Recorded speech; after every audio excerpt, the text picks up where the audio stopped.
What is causing the probability to spike so high right now in DC around this? Yeah.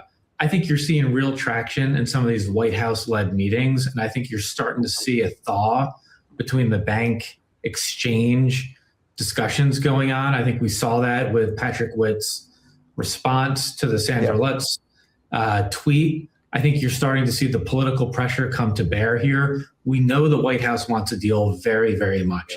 A lot of time from a lot of very, very senior people have been put into this. It's extremely rare to see that in DC on anything, let alone a bill like this. So a lot of people have put real political skin in the game. I think that's starting to bear on the process. I think we're starting to see the sides come together. What they're talking about here is that these politicians out in DC, obviously President Trump, many others, they actually want this to happen. They actually want the Clarity Act to pass. Remember, as a recap, we have the Stablecoin Genius Act passing, right? A lot of companies benefit. Coinbase, Binance, right? Kraken, Circle. And the one that had a little bit more difficulty was Tether. So Tether started to create a company that was more fit for the United States rather than a lot of mystery behind the reserves. So Circle takes the spotlight. Circle also drops or releases the Euro coin as well. So you got the USDC dollar and the Euro. The Clarity Act stablecoin, or excuse me, the Stablecoin Genius Act says you got to have reserves backing 1-to-1, whether they're in cash or US Treasury bills. A lot of these companies will and do use US Treasuries, which the United States would prefer that. So someone is holding and buying their debt to earn interest. So you got that happening. Then it's able to, you have to be able to have the funds be auditable. So companies can audit your reserves.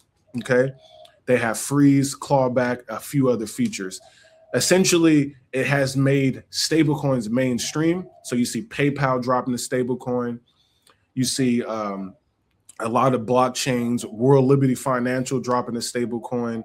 Stablecoin adoption has scaled up, and that has allowed for more innovation.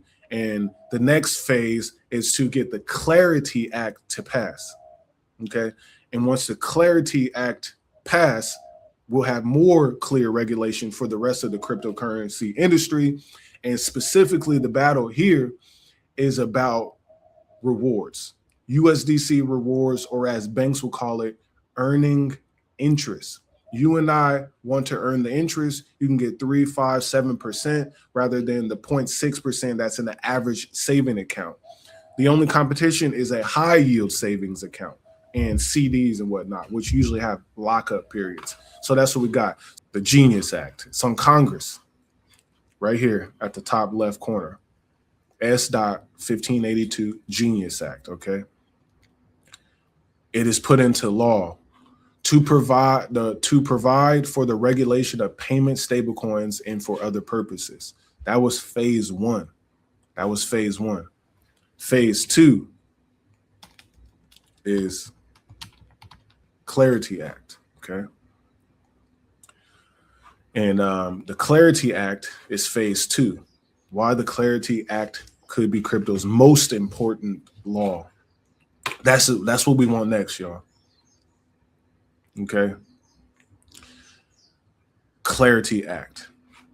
And that deals even more detailed about exactly what a digital asset is, exactly how you deal with stable coins now that they're officially into law, as I just showed you here, this act being passed. Okay. Oops.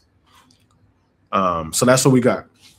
And then number two, the standardizations that Chainlink is doing in the background, linking up all the blockchains, all the banks, all the infrastructures, the federal governments and whatnot, putting all that in order, which allows people to build apps like never before.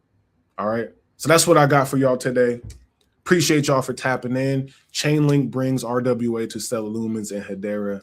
What's next? And I think what's next is the Clarity Act passing, whether it's in the form that is in now or in the form that we will all want, which is us to receive the USDC interest, aka rewards. Passive income, gold in my dental. Thank God for my mental. Investor fundamentals, told my girl it was simple.